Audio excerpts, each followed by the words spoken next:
Hi, I'm Lisa Anderson, President of LMA Consulting Group, and I'm thrilled to be here today with you to introduce my new video and interview series, Supply Chain Chats. We are going to discuss what is going on in the global supply chain, what is trending, and the impacts on manufacturing, distribution, transportation, and logistics.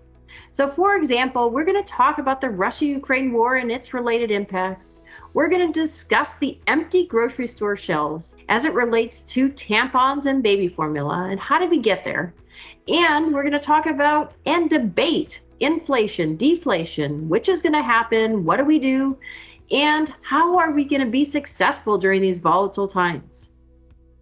We're going to summarize and provide insights, ideas, and innovations to ignite customer success, create profitable growth, and accelerate cash flow. And I would love for you to join us and provide feedback. Also, give us some topics you'd like for us to address and suggest some guests to bring on the show. And join us at LMA-Consulting Group /Supply Chain Chats.